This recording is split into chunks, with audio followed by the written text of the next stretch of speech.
So we are assembled here at 11 o'clock. I'm the late Dr. Weiss to hear a very special person's story, and that person is Gwen. Gwen, come up, please. And what we like doing just before our main event, and all know who that is, we like before our main speaker to just give you a snapshot of a person's life who was struggling with adversity, but overcame it through whole food, plant-based lifestyle change. Does anyone know who coined that term, whole food, plant-based? This man.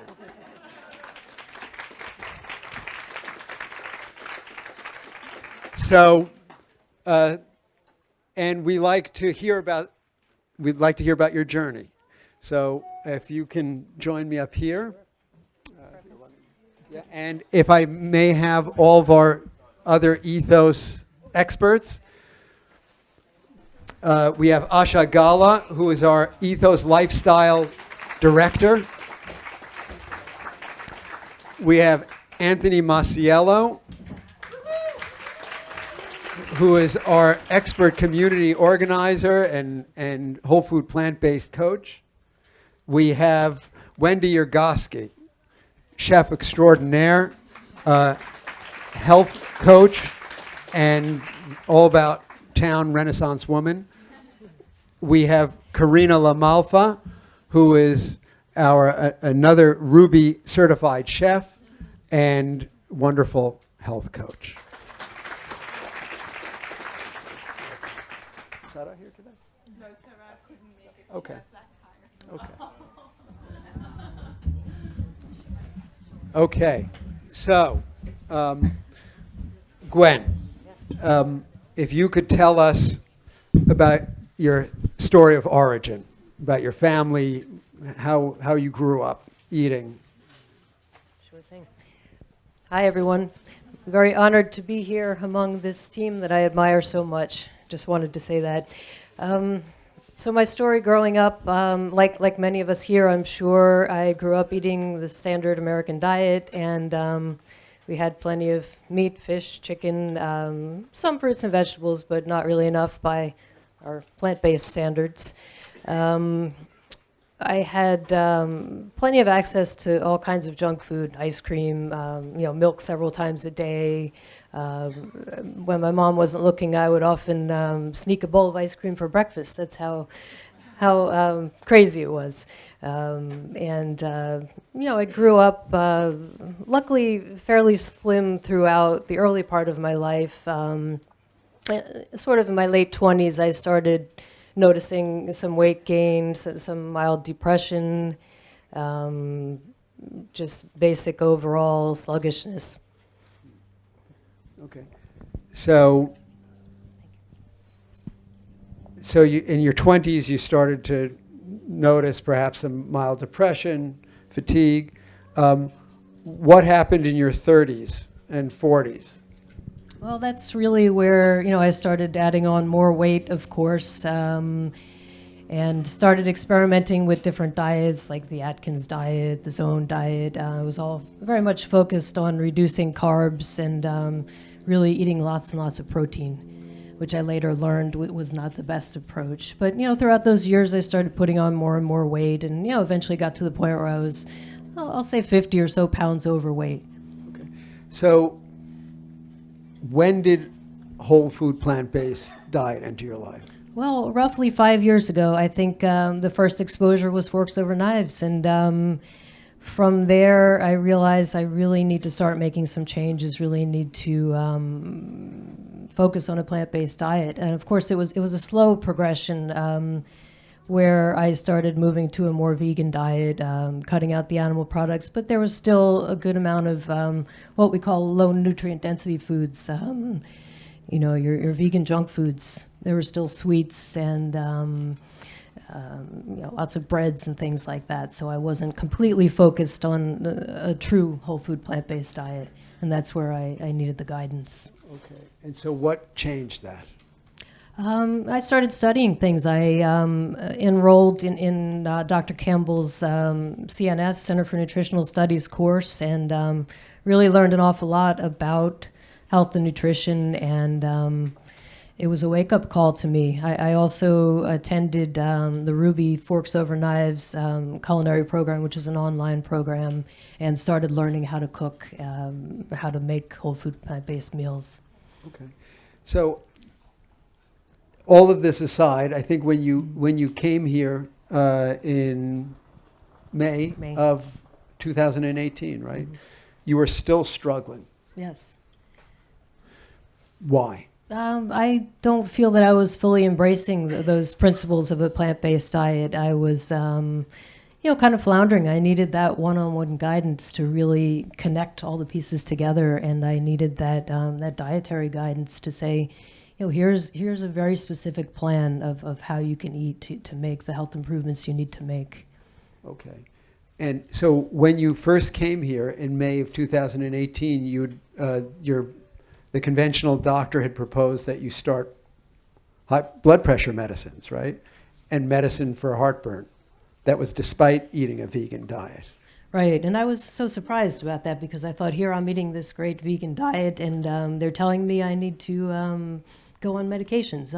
I want to address this through diet. Which is kind of shocking when you think about it.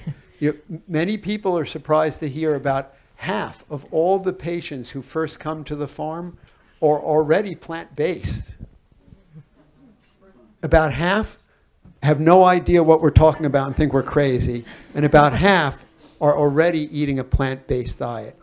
And I think that just goes to show you that the term plant-based does not necessarily mean whole food plant-based.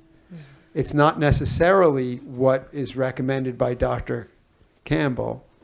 It doesn't mean Impossible Burgers or Beyond Burgers or Oreo cookies or things like that, which are vegan, right? Technically.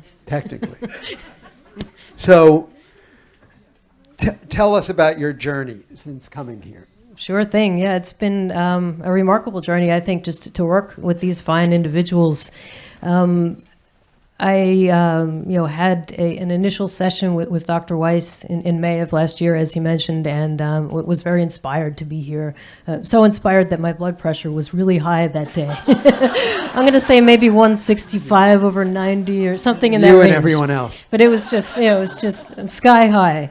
So I just blamed it on my excitement to be among this group of like-minded people. But really, it was too high, and that was one of the things we needed to work on. Okay. But I was immediately inspired just to... What is your blood pressure today? I'm going to say it ranges between maybe 118 to 120 over 90. Okay. So a definite improvement there. And your sugars were also elevated? Definitely. My A1C levels were high. And today, normal? Seen a big improvement in that. I was close to a pre-diabetic level, I think, when I came on board, and I'm now in a more normal level. Okay. And tell us about your weight. What happened with that? That was pretty remarkable. I went from about 180 pounds to 130 pounds, so 50-pound weight loss overall. Within a year? Within a year. Thank you. Okay. We had a before and after picture, but... We're not, the technical issue, yeah. we're not able to... Technical difficulty. But it is in the fall newsletter. So, yeah. So you also have a second crack at enjoying Gwen's story because we've reconstituted our erstwhile Ethos newsletter. It's a quarterly newsletter. It's called Seedlings, and every month, every edition, we try to have a patient focus, and Gwen is the one for the fall. So if you can sign up on our website just to get it, you get a free newsletter every quarter. You can find out about happenings on the farm and events that we have, and we have recipes in it and great patient stories and helpful health advice. Okay. Do any of you have any questions of us? I see a hand over there. Okay. Can it be about farming? We'd like to keep it for now about the about patient experience, and I'll take farming questions later. I have a question. Did you do the 30-day? Okay, so I think you were a year of mindful living, right? Actually, no. You were not. Oh, okay, actually you were worked individually recalcitrant. with Asha. So, right, we have all kinds of ways that we approach patients. We have a program which is called a Year of Mindful Living, which is very, intensive. But you did not do that. But in the beginning of a year of mindful living, the first step is called the 30-day detox, where you go on a very strict and focused diet of a lot of dark leafy cruciferous greens, 3 starches, water, berries, and flaxseed. So she did not do that. But because there are many ways to skin an apple, she still did fantastically. She was coached by Asha, yes? Yes. Yes. Yeah, so it was very interesting working with her because she came with quite a lot of knowledge. Like, you came with the whole plant-based background you had.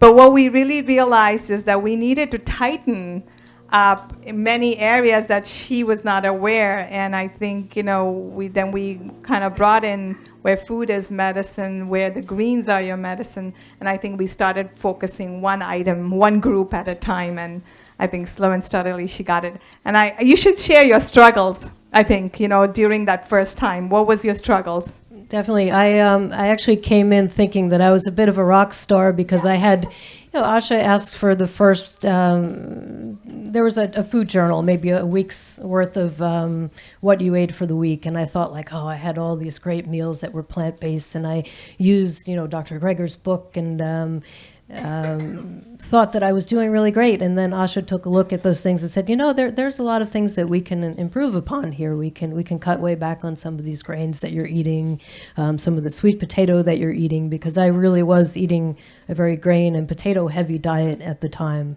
And so we cut way back on that. And nuts, definitely nuts too. So, we ended up focusing a lot, I think very similar to your 30-day detox where we focused a lot on greens, beans, veggies, and fruits. There was a gentleman back there that has a question. Actually, my question was, you were 180 pounds when you came in May after doing all that? Yeah. That's correct. So in case you didn't hear, the question was you were 180 pounds already eating a plant-based diet when you came to Yes, that's Ethos. correct. Yeah. Yeah.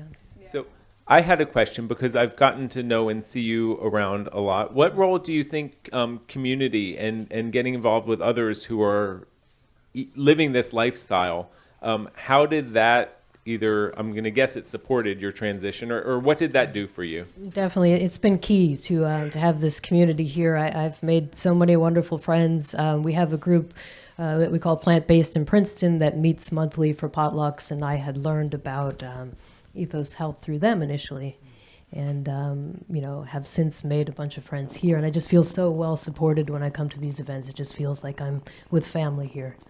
So it's hugely important to have that kind of support. I agree. There's another question back there. Okay, we'll go over here. Yes. 2 questions, if I may. Did you change anything regarding exercise or sedentariness? And secondly, did you change anything regarding portion size? And So- number of meals a day and when you ate? So I'll just repeat the questions for you. So did you change anything as far as activity and exercise goes? And then the second was, did you change your portion size or your meal frequencies as part of this transition? Yes, I can address that. In the first part of the transition, I was super busy. I was focused on house hunting, buying a new home, and moving. So for a good 4 or 5 months, I was just going through the program. I had my instructions from Asha and from Dr. Weiss, and I was, quickly preparing my meals and not incredibly focused on exercise. I was exercising a couple times a week, but not as focused as we might recommend here. So I still, in that time period, lost about 30 pounds just being focused on the proper diet and being a crazy busy person, but then became a lot more active about 4 to 5 months in, and continued to lose weight as I stepped it up at the gym.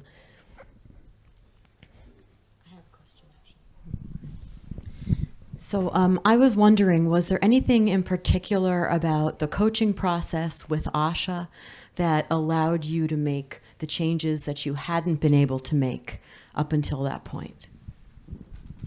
Definitely a good question, one that I hadn't really given a lot of thought to prior to this, but I think it was hugely important to have that coaching from Asha, because there were some blind spots that I had. I thought that, okay, we're going to just get through this 3 to 6 months. I'm going to lose a lot of weight, and then I'm going to be in great shape, and I can ease up a little bit, and I can start eating a little junk food and have some fun. And I kept asking Asha, like, hey, is it? Are we at a good place now where I can kick back a little bit? The answer is always no. We can relax. And she said, no, we have to stick to the discipline. This is part of the program. And it took me some time to come to understand that it's not about quickly achieving your goal and then slacking off. This is an ongoing discipline, a lifestyle. We have a saying that we tell the patients that moderation is a myth, and oftentimes you'll hear people say that, oh, everything in moderation, but that's not true when it comes to eating. And because of pleasure traps and because food has very powerful pulls on us, I think that you began to realize that with additional coaching, that that was a downfall for you. Definitely. And it's something I have to keep an eye on, that I do have a sweet tooth, and I have to be careful to prepare healthy desserts for myself, fruits, and using dates, things like that, to satisfy that sweet tooth. So I have a question, then I want to make sure we get to the second half of the question that came over here. So with that, I mean, have your tastes now changed over time? I mean, do you notice craving that less, or are you just satisfying it in another way? Definitely, I've had some weird cravings for greens lately. Broccoli. One day I was thinking that I really would like some broccoli right now, and it was so not the old me. But and because people say it's hard to transition in the beginning, and we talked about this last time, but then it becomes enjoyable, right? And it becomes fine, and we do start, as insane as that will sound to somebody, but we do enjoy the foods that we eat now, right? And That's I think true. it's an important point. I just want to make sure that we mention that. Definitely, and I rave to people about our potlucks here, that the food is so incredible, to have this range of plant-based foods that are prepared by so many different people. Yeah. Wonderful. And then the second half of the question that we missed over here was, in addition to the exercise, do you pay attention to the timing throughout the day that you eat, or your meal frequency? Did you focus on that? And I wonder if some of that might be coming from this idea that a lot of people are talking about, intermittent fasting. So did you specifically, focus on any of those kind of aspects of how you eat, not in addition to what you eat? Definitely. I apologize, I missed that part of the question earlier.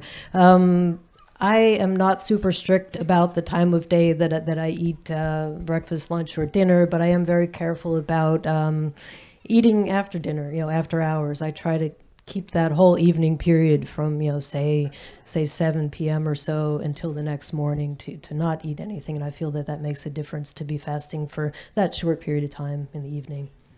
Excellent. Thank you. Yes.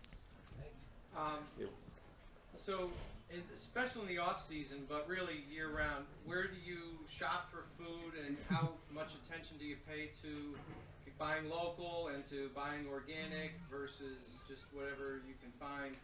Because as a practical matter, it's not that easy to find healthy foods. At least so far, I haven't had much luck. Definitely, that is a good question.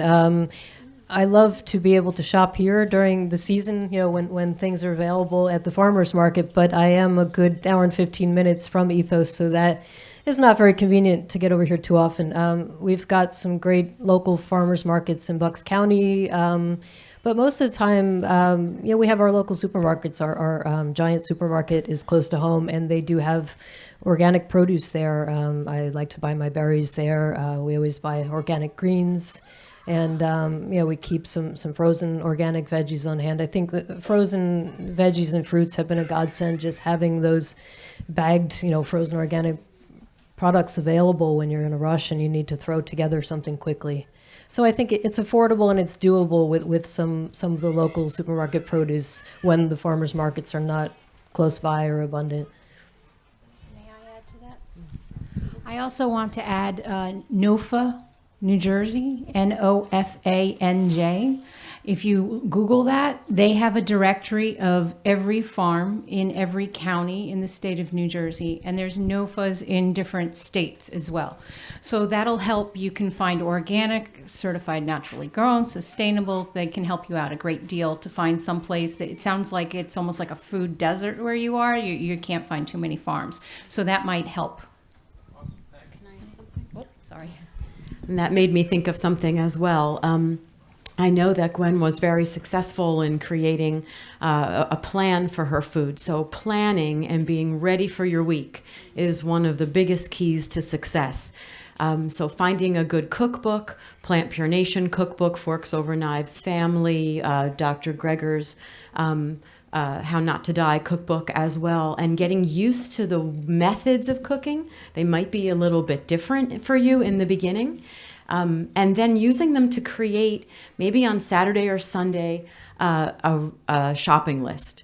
And so there's so many steps before eating, right? So we've got to find what we like, find what's working, what we already know about, find something we might want to try, maybe that our family likes, do a little research, write down the ingredients, go to the store, bring them in, and then cook them. And if you can do that twice a week, maybe some batch cooking, I think you were very successful in that as well. So and you can use frozen vegetables, right, as we get into the winter.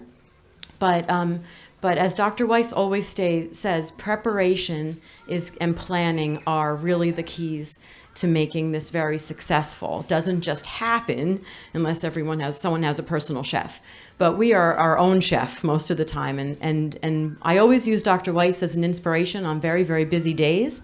I'll take a peek in his bag, and he will have his Trader Joe's reusable bag, and in it will be a container of organic arugula, a container of raspberries and strawberries, a couple of red bell peppers, and then a cucumber or two. And that is his food for the day till he gets home and has a hot meal that perhaps was batch cooked over the weekend. So it can be as simple or as fancy as you want it, but the key is to get those whole plant-based foods in and then keep doing it. Did you have a question? I was actually just going to add a little bit to that. I know I volunteer at a local farm that does CSA, the shares that you can get. They have a summer session. They also have a winter session that you can go to. Sometimes they're expensive, but another way to mitigate that is I volunteer. So I'm a greeter at the farm, and I restock shelves, and I do all of that. And aside from learning more about different kinds of vegetables, you get to bring home fresh vegetables from the farm, and you're supporting the community. And then also, when things are plentiful in the summer, like kale freezes really well, and different things freeze really well. So instead of relying on store frozen vegetables, you can even make your own frozen vegetables during the summer when you can get things reasonably priced. Stick them in the freezer, and then you're well stocked as it gets colder. If I may, I'm part of a CSA, and it might seem like it costs like an awful lot up front. I've calculated the cost since 2013, and it's never, ever, even in the worst year, been more expensive to purchase a CSA than the food if I were to go to the grocery store or a farmer's market. Okay, there's a question over here. You talked about being prepared. Before you had decided to do the 30-day challenge, is it recommended to clear your cupboards of what you consider comfort food? For example, that cup of coffee in the morning. So I'm just going to repeat the question. So the question was, with the importance of being prepared before starting a change or doing something like the 30-day challenge or detox, does it make sense to clear your pantry and clear your cupboard and get all of the stuff that you don't want, especially the coffee, out of your house to reduce temptation? So we'll let Gwen answer, and then if anyone wants to comment. Definitely, yes, I would support that. I have done that myself, and there are, a few naughty things we still have in the house. I see my boyfriend there in the audience, and he's very fond of chocolate and coffee, and I'm able to stay away from it. I have, there's certain cabinets where those things are, and I'm okay to avoid those things. I have some herbal coffee that I drink that is not caffeinated, and I'm perfectly happy with that. But definitely, I agree with clearing your cupboards of the things that are tempting if you can, and if you have a family, learning how to separate things so that the temptations are maybe tucked away.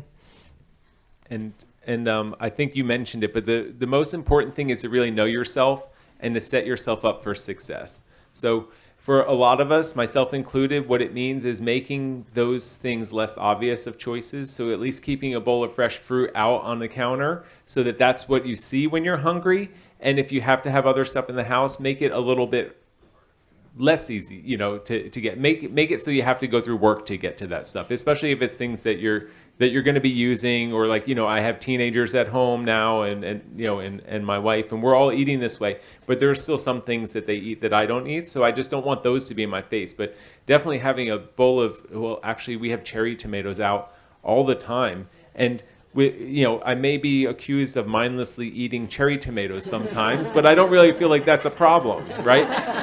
But even if they were something else, like even if they were healthy nuts, like if I had mixed raw, unsalted nuts out, like I would probably be eating that occasionally. So just making the things that are helpful for you a little bit easier to get than the things that you want to have more rarely or only occasionally turned out to be helpful, at least for me. But just know yourself.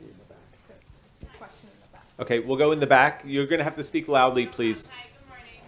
My question is, when you first started out and you were experimenting with cooking, did you ever have a time where you made something and it was just so bad and maybe you got derailed? How did you get yourself back on track? I'll repeat that for anyone that didn't hear it. She had mentioned that, have you found with cooking that there are times when you've made something that is so bad that you don't want to eat it, or it causes you to become derailed and unmotivated, And my boyfriend is just smiling and rolling his eyes because, as part of my chef training that I'm going through the secondary Ruby certification. I had done the Forks Over Knives one and now more professional level one. And my boyfriend has been such a sport at eating all the crazy experiments that I've done. And there definitely have been some experiments that didn't go well and that I'm not proud of. But we try not to let it derail us. We just kind of power on and make the next thing. Throw out the disgusting food if you need to, and go to something that you have frozen and ready to go, and just keep on chugging along. And I'll say many professional chefs and people with experience, and even amateur home cooks, like one of the most valuable skills we can learn in the kitchen is how to rescue those kind of mistakes. And sometimes it's as simple as cayenne pepper or red pepper flakes, like you spice it up and it tastes pretty good. I grew up in the South, and if something didn't taste good, we just put hot sauce on it and then it tastes fine. But knowing your taste, maybe knowing some herbs, even some dill or some citrus. I see some chefs nodding. But if you add some lime juice or lemon juice to things, sometimes you can bring things back, because obviously we don't want to waste food, but we also don't want to torture ourselves. If it's really no good, let it go. Any comments from the chefs on board? We covered it. Have the changes you made affected your relationships with non-plant-based people, either positively or negatively? Definitely a good question. And the question was, have the changes that you've made in going plant-based affected your relationships with those who aren't plant-based positively or negatively? And my boyfriend, I guess you could consider him an omnivore, but he boyfriend's taking a lot of eats flack today. plant-based. He eats plant-based exclusively at home because that's what's available, and he's such a sport. He's been super supportive. My family has been super supportive, and they are also not plant-based. My mother has made some overtures. She's been here as a patient, and she would, I'd say she eats maybe 75% plant-based, but she's not fully there yet, and she's 80 years old, so I'm not sure if that's happening. But to get back to topic, I've had very positive interactions with all of my family who are non-plant-based, and with coworkers, I kind of tend to keep things kind of quiet. I don't really share my views a lot. They see that I eat plant-based. I might bring some interesting dishes to the workplace, but I haven't really had too many challenges in that respect. I've been to ball games where when I first started with the Ethos diet about, May of last year, there was a company outing where we went to a ball game and everyone was eating greasy fried foods and drinking beer, and I brought an apple and a banana and a bottled water, and I was so happy. And I just didn't, I didn't let it get to me that other people were eating different foods, and no one really seemed to notice very much, so it was a very positive experience. I was just wondering, this is obviously such a fantastic thing, the operation that's going on here, and I would love to hear more from the doctors and staff's perspective and the patients, how it could be scalable. So what are you encountering in the business model with, healthcare reimbursement or fiscal issues? I'm just wondering how this can grow beyond even philosophy in terms of a viable medical practice with patients and practitioners. That is a very interesting question. Yeah. I think a lot of what you see when you enter this land is sort of a work in progress. It is experimental. The practice is experimental. The way we're farming is experimental. The way we're kind of bringing community together, it's experimental. I don't really think there's really a good template that we're proceeding from. I can tell you, as far as creating a health delivery system, it is my belief that at the end of the day, in order to take good care of somebody, time has to be spent with that individual. And this is completely absent from our our medical care system. Besides the fact that it's infiltrated with drugs and surgeries as the primary method of delivering care, there's just no, these are very deep and profound things that have happened to Gwen. She needed to transform really who she was, her very nature, what she believed in, her belief system, her faith, in order for us to help facilitate that. We would have to spend time getting to know her, getting to know where her, problems were, her weaknesses, talking to her, right? And really, that's at the very heart of good medical care, and it's what coaching really is about. And if you notice, she really, I see myself as when people come in, I do spend time with the patients, sometimes too much time, as I'm told. But I like to tell the patients that, I'm the doctor. I'm the medical doctor. I'm like, I can diagnose what's wrong with you. I'll tell you what you should do. I'll be proscriptive. But then the patient leaves. And then, they may not be able to change their life. They have to be ready. I don't know if any of you wonderful coaches can talk about that. So, when I first began without these people here, in my old practice, I would see people and I would talk to them and I'd say, see Forks Over Knives, read the China study, do this, and I'd never see them again. And probably very few of them ever saw the light of day again. It really takes another level. And I think that is what is required. And we're still trying to figure that out. So I just want to add, one of the beautiful things that Ethos has is it has a great partnership with lifestyle coaches.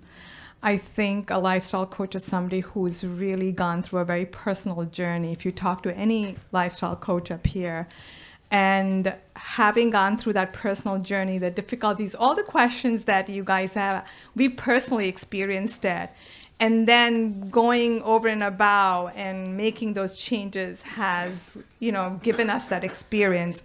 And that's what I passed it on in our discussion. I could feel, like, even though she knew all the, a lot about plants, but that shift, right, that moving, and we had to, it was painful doing that journal. I remember, she would send me and it would be, it's the same thing, Asha, but then I would probe. Can we do a little more details? And then in those little details, I was able to be the detective and point out. And she's like, oh, no, this many greens, do I really have to? So it was always like, so I think that partnership is the key thing. So a healthcare system with a doctor and somebody who can support the patient.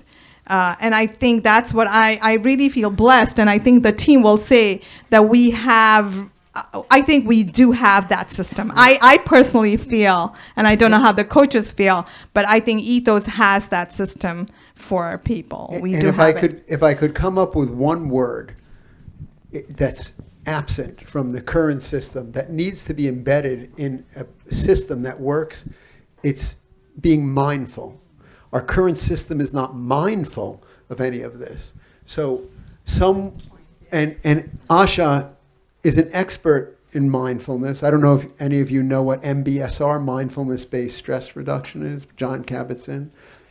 Mindfulness means paying attention in the moment and being aware.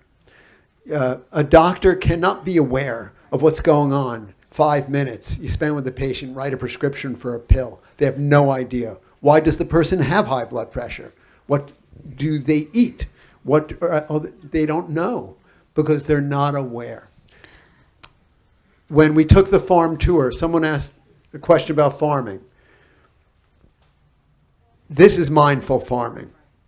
When a farmer gets on a tractor and can cover 100 acres with a bunch of chemicals, and one man or woman can take care of and grow food with poisons in it over 100 acres, that's what chemicals allow. Our young farmer can't take more care of more than an acre at a time because he pays attention to every weed. He doesn't broadcast killers across the land. He plucks every weed or pays attention to it, knows what insects are on his plants. And it all comes down to paying attention and being mindful. And I want to just add that, Dr. Weiss put it right. One of the exercises that when we did during one of our coaching sessions that we had, and I clearly remember we had a mindful session where Gwen had to go through different bites of different foods. And it blew her away where she actually, we did a very slow mindful session. We were tasting some foods at different, and she transitioned and nailed down, I know my problem. It took us time, but we figured out, and she figured out her problem, but we had to bring that mindfulness, and she was the key in that. And then another thing you mentioned was, how do we grow this as a system, right? How do we really make it work? And unfortunately, we're at a very transitional time right now because the financial models are working actually against us. It costs more as an individual to change your lifestyle to prevent or reverse illness than it does for you just to treat and maintain and manage your illness over time. That's just where the current system is. So it seems like by asking people to switch their lifestyle to work towards prevention and reversal, it's actually, first of all, it's more work. And then it's more expensive, especially if someone does need coaching and stuff like that. So I do give a lot of credit to all of us who are here today and to everyone who's working on this for themselves, because it feels like we're swimming upstream. And really, it's we all just have to use our voices and be loud and kind of work to demand this, to create a demand for more so that we can start to shift that system. Because I really personally feel like the whole movement is fragile until the financials are in line with what's best for us as individuals. So it's challenging right now, but we just have to keep pushing. It's unfortunate, but everyone's talking about it. The insurance companies and everything, they're talking about pay for performance and kind of outcomes-based reimbursement. But I don't see it happening yet in practice. So we need to just continue pushing those things forward so that we can make it financially viable for everyone. And we have one here, and then we'll come back to you, Karen. Yeah, I just would like to send a message of encouragement.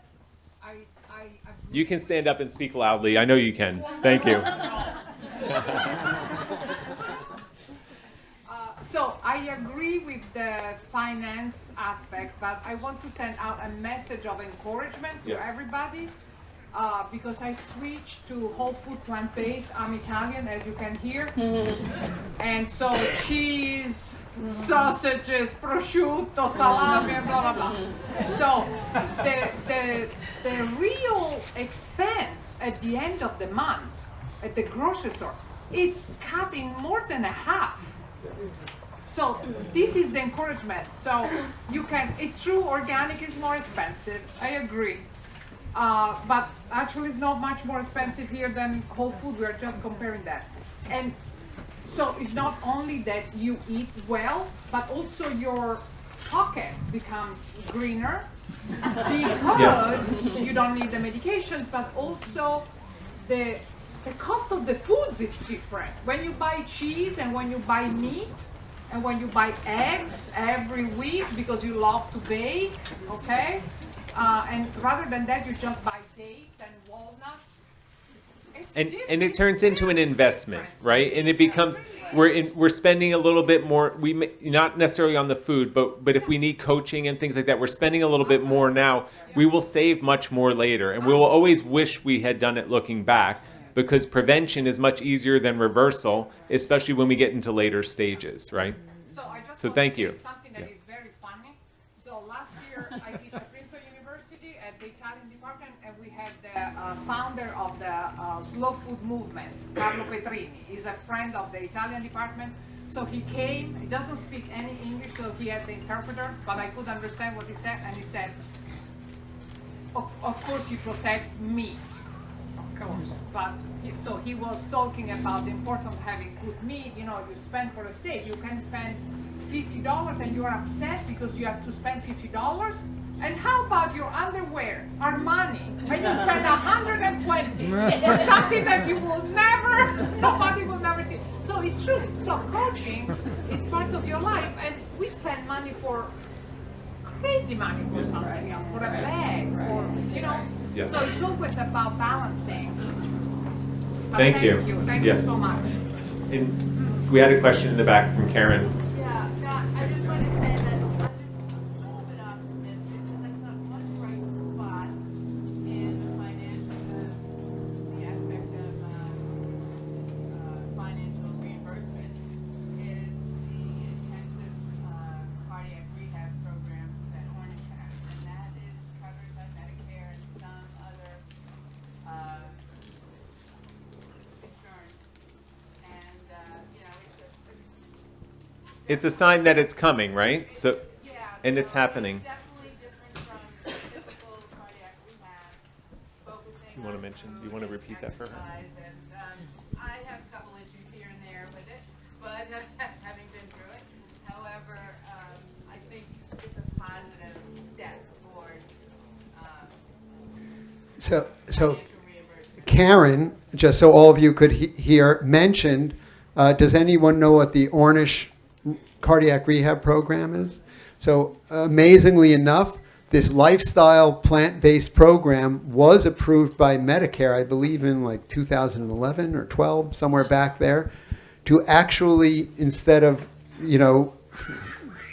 the usual style of treatment, to take people who have coronary artery disease and to rehabilitate them by teaching them a plant-based whole foods lifestyle and diet. And so that was approved by Medicare.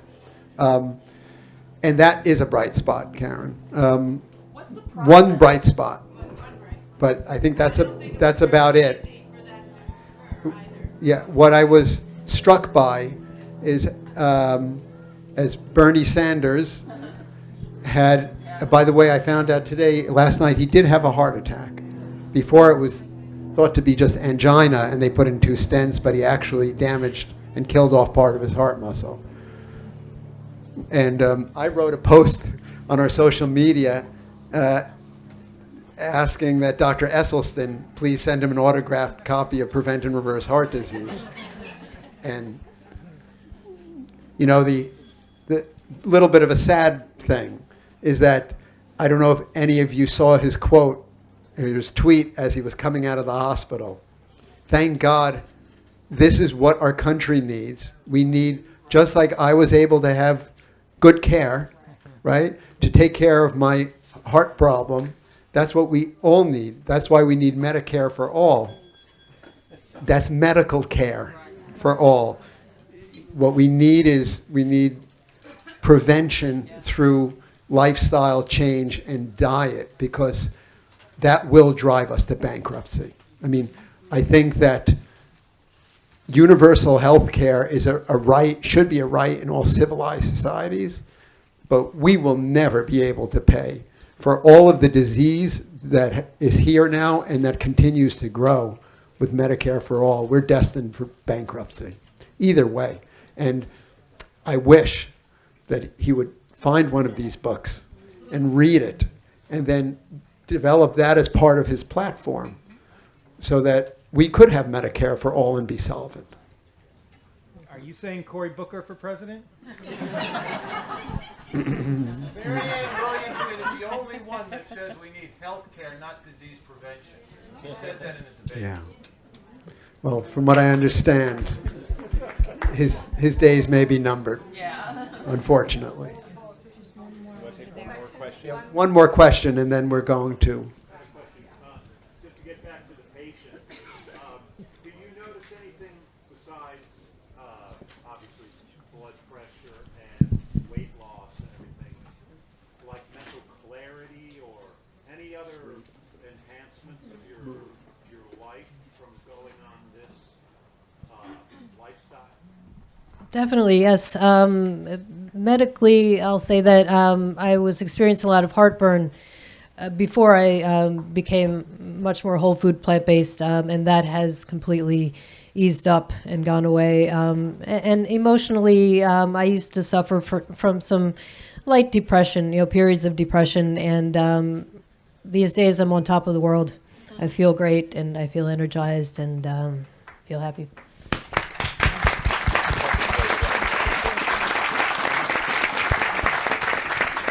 Thank you very much.